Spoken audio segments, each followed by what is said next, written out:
Morning. Welcome to this live feed. Good afternoon, good evening actually, because we do have people that are not in my time zone watching. Not yet. People coming on hopefully.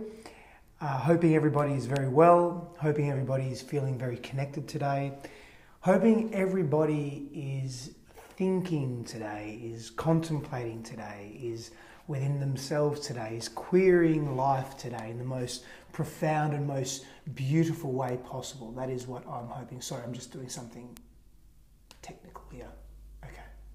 Such as plugging in my phone and adjusting the screen. One moment. Okay. There we are. We're good. So what are we speaking to today? We are speaking to fast-tracking life. We are speaking to Catherine, Paul, Yanni, welcome. Thank you for joining. We are speaking to bypassing certain experiences. Now, firstly, we want to understand why we do this. Why do we bypass certain experiences? Or why do we wish to bypass certain experiences? It has been a while, my friend. Welcome. Thank you. Hi, Catherine. Thank you for joining. I appreciate it and hope Sydney is treating you well. So we want to understand, why are we choosing to bypass certain experiences in life? And here's the crux and the essence of this particular live feed. And the value here is understanding that we can fast track our growth. See, we grow through particular and specific experiences.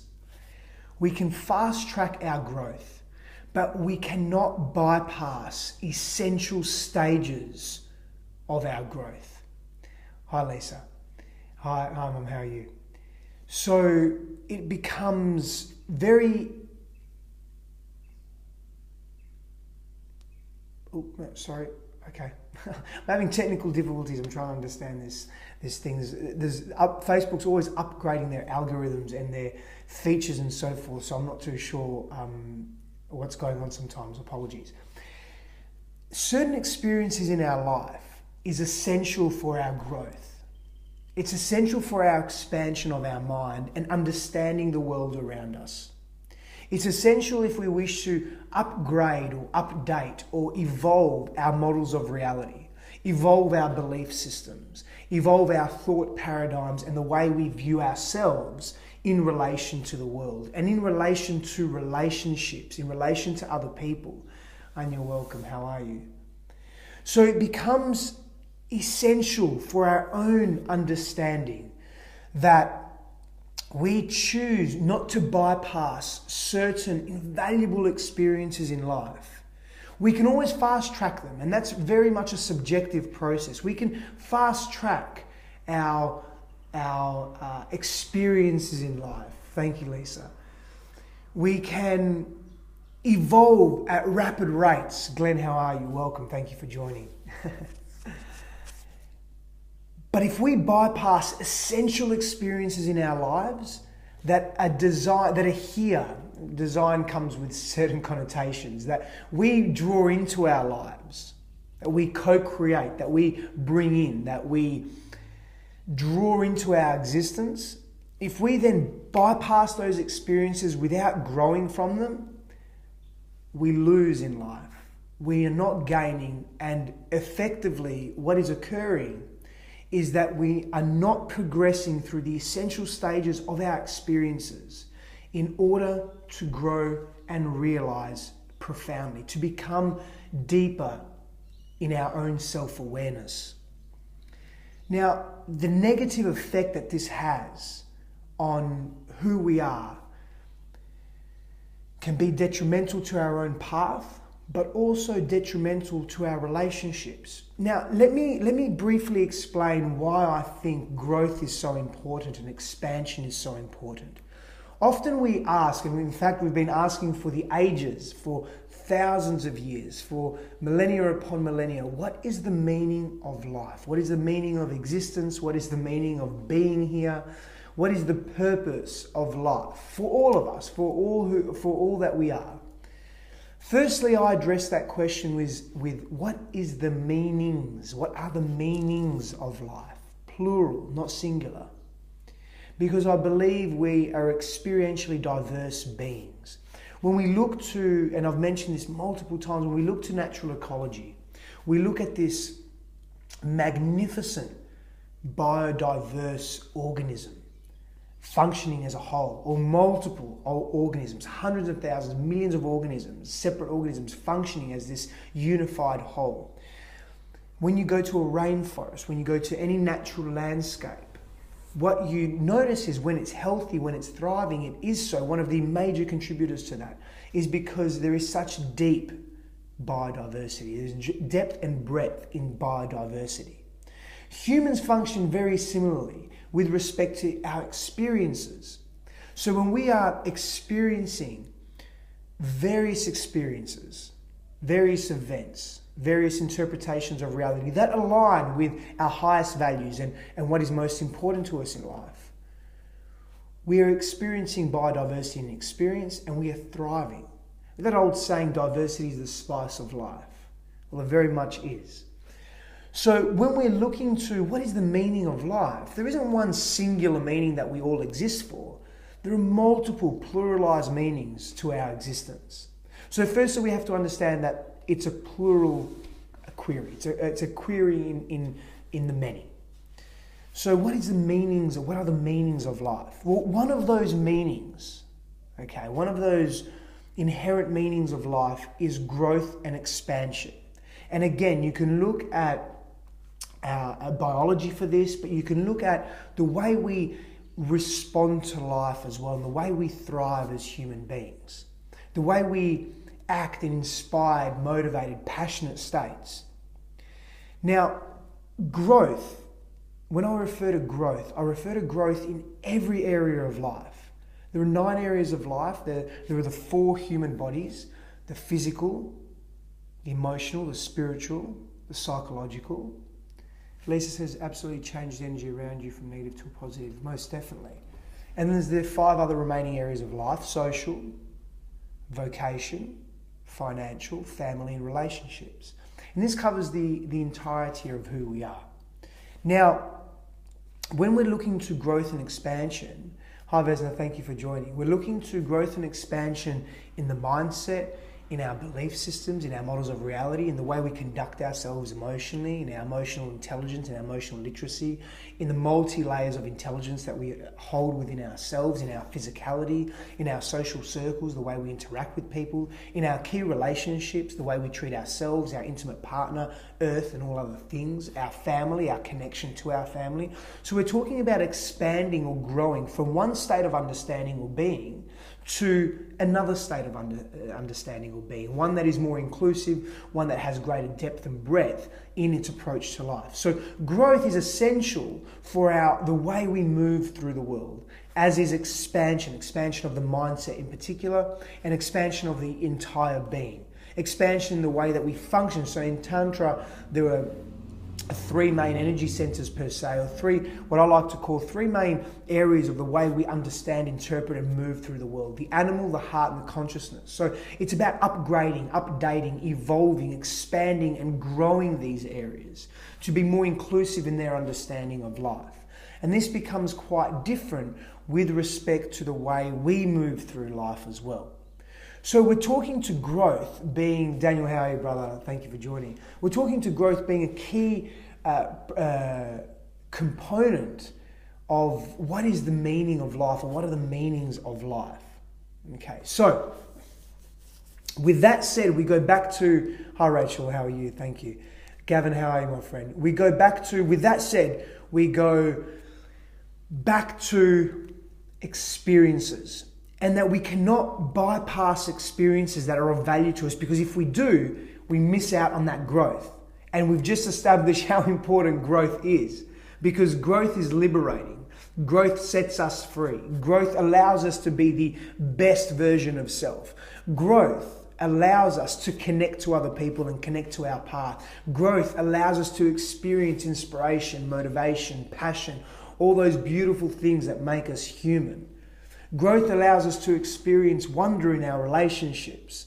Growth allows us to experience social cohesion and social connection, which of course are valuable in our expansion. We're relational beings. We require each other to live. We require each other to live well. So let me provide you an example of a young child born, a baby born, and as they're growing up. And let's just use a physiological example for simplicity's sake. A baby will generally learn to do a number of, or assume a number of physiological posturings before it even contemplates walking. It will learn to move its neck, it will learn to move its head. It will learn, even before that, it learns to gaze. It moves its eyes around. He or she will move their eyes around rapidly, assessing their environment, understanding where they are in space and time. Then the neck, the head begins to move. They then go through various stages of balancing on their tummies, on their back, on their side. They roll, they move, they shift. They learn to shift their weight. They then begin to push a little bit more. Jackson, how are you, brother? Thank you. Then they get to push a little bit more through the palms of their hands and the tops of their feet on the ground, and they begin to roll a little bit and shuffle and snake and move in that way, and we just progress and progress and progress. Now the point is, if they don't remain in that space long enough, if the baby doesn't remain mastering that space long enough with moving their eyes, if they move too quickly to the next stage, and I'm being very simple here in this analogy, there's so many complex micro stages that go within this growth and development. Moving to the next stage of bobbing their head and moving and having neck control and head control, that won't be as effective and as efficient as it could be. And that will have a follow-on effect on every stage thereafter. That will affect, and let's just call the walking or the running an end state, which it's not, but let's call it an end state, will be not as efficient or proficient as it could be. Paul says, true, very important to never forget how difficult an experience may be. Growth will always occur. Absolutely, Paul. And growth only occurs with difficulty and challenge. Growth only occurs when we are challenged, when our beliefs are challenged, when our ideologies are challenged, when our physicality is challenged. Hi, Annette. Thank you for joining. Growth can only occur when we are at the border of challenge and support, but when we are pushed to our perceived limits, that is when growth occurs. And that is when most of us give up. That is when most of us refrain from stepping through that fire. We refrain from stepping through that challenge, that fear. We refrain from moving forward because we become fearful. We become scared. We become disconnected. And we're not sure exactly what to do. So we refrain and we pull back. So what happens is we retract. We bypass that experience. And what happens as a byproduct is we do not grow. We do not experience life. I mean, what I said earlier, growth is powerful. Growth is essential to our being. Growth is necessary for us to expand and understand ourselves with greater connection to ourselves and to the world around us. So important for us to understand that and jump into that space. And we have to, Lisa says, we have to feel the fear. Oh, that's cool, man. I'm glad you're listening on your way to work. When we feel the fear, I did a live feed a few weeks ago and it was feel the feelings. We have to feel the feelings. Anna, how are you? If we don't feel those feelings of fear, feel those feelings of joy, feel those feelings of confusion, we never are able to deal with these feelings. Therefore, we bypass them and we retract and we become constricted and we move into a closed state of being. And when we move into a closed state of being, we are coming and functioning from fear. We're not functioning from courage. We're not functioning from openness. Fernandez, good morning, how are you? Thank you for joining. That becomes sad because then those around us only get a limited, restricted version of ourselves and who we actually are. So we want to understand the value, the deep value of connecting to each progression in life. And fear is confirmation, Anna, you're right. Fear is confirmation that in this case, fear is generally confirmation that we are on an aligned path. Fear is also something that warns us from externalized dangers as well, and it's something very valuable and we shouldn't ignore it. But what we're speaking to here a social fear, an emotional fear, a psychological fear, and understanding that, remaining in that space long enough to understand, comprehend, grasp, cling to, connect to what is going on exactly for us. What is happening within the realm of our own being? How are we interpreting these events? Being calm enough, hey Joey, thank you for joining. Being calm enough and still enough within the self and silent enough within the self to actually understand what we are about to experience in terms of growth and expansion, and not moving beyond that. So I wanted to help you understand today that being fully realized and being self-realized is a process that requires time. And we can fast track each stage of our growth and our development. And each stage of our growth and our development is an evolving end state. We will repeat it in another form. We always do. So being self-realized is linked intimately, connected intimately to that growth, that expansion of self. And when we realize aspects of self with depth and breadth of who we are and who we wish to be, our lives transform dramatically. The way we view the world, and it's very difficult to intellectualize because it has to be a very visceral experience. It has to be an experience you feel through your emotional self, through your psychological self, through your psychosocial self. But, hi Natalie, thanks for joining. But I promise you, if you move through these stages and remain in each stage of growth and each stage of life with enough connection to self and prowess, what will happen is that you will expand your being and you will have access to greater resources and cognitive tools and emotional tools to help you function more proficiently in life, to improve your relational dynamics to others and to self. Now, I promised you I'd share with you some tools that can help you do this. And I just want to share just one tool that will help you progress through the fear, help you progress through pain points that you know are valuable to you, but are hurting so much that you're struggling to stay within them, that you're struggling to remain in this space. Just one tool. And it's something that I use in my teachings often. And it's one of those foundational tools, and it's called the 3P model. And it is a very simple model that can be applied to any area of life, anywhere at all. It's not that difficult to apply, I promise you. The 3P model compromises of practice, patience, persistence. That's it.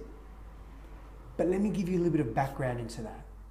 Again, very, very simple model. And if you have this at the forefront of your consciousness, what essentially happens is you're able to move through life with greater efficacy and confidence in self.